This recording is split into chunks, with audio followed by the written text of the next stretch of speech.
When I was a kid, I used to think that pork chops and karate chops were the same thing. I thought they were both pork chops. And because my grandmother thought it was cute, and because they were my favorite, she let me keep doing it. Not really a big deal.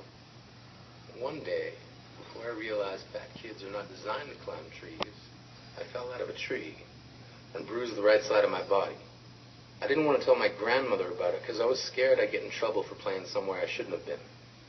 A few days later, the gym teacher noticed the bruise and I got sent to the principal's office. From there, I was sent to another small room with a really nice lady who asked me all kinds of questions about my life at home. I saw no reason to lie. As far as I was concerned, life was pretty good. I told her whenever I'm sad, my grandmother gives me karate chops. This led to a full-scale investigation, and I was removed from the house for 3 days until they finally decided to ask how I got the bruises. News of this silly little story quickly spread through the school, and I earned my first nickname, Pork Chop.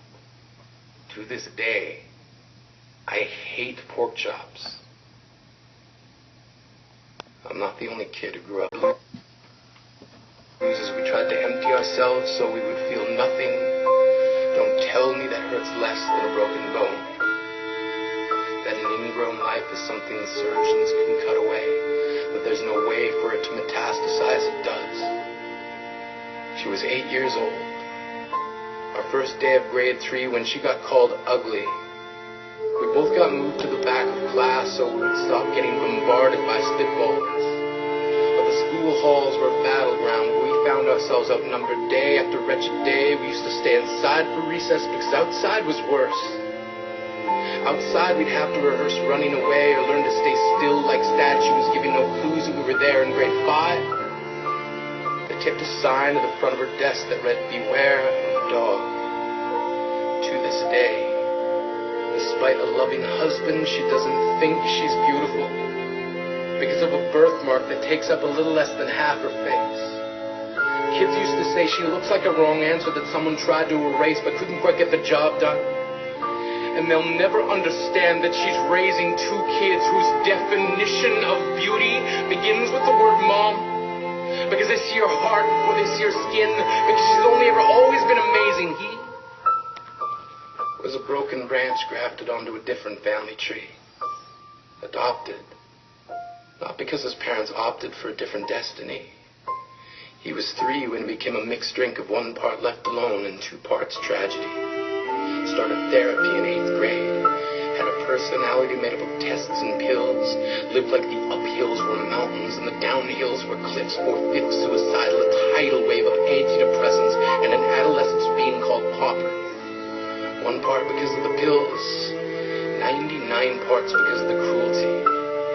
He tried to kill himself in grade 10 when a kid who could still go home to mom and dad had the audacity to tell him, "Get over it." As if depression is something that can be remedied by any of the contents found in a first aid kit. To describe to in detail the way the sky bends in the moments before it's about to fall. And despite an army of friends who all call him an inspiration, he remains a conversation piece between people who can't understand. Sometimes being drug-free has less to do with addiction and more to do with sanity. We weren't the only kids who grew up this way. To this spaz. Seems like every school has an arsenal of names getting updated every year. And if a kid breaks in school and no one around chooses to hear, do they make a sound?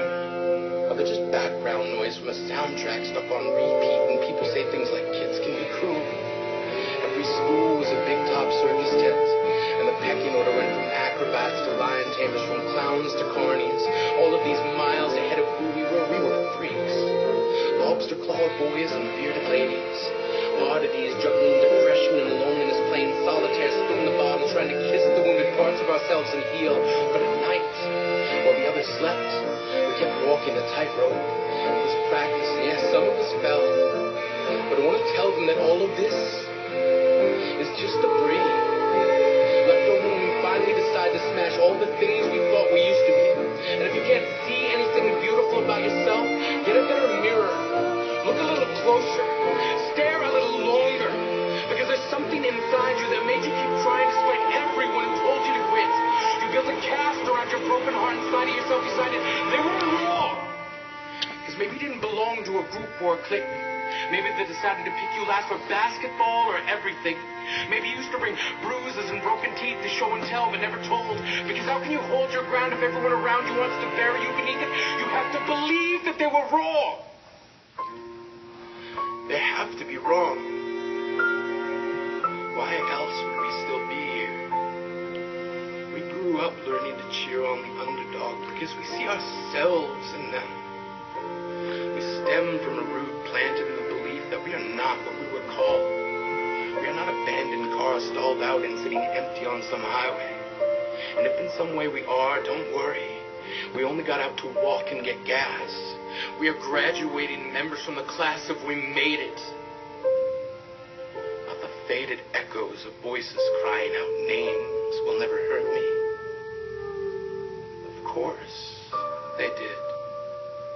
But our lives will only ever always continue to be a balancing act that has less to do with pain and more to do with beauty.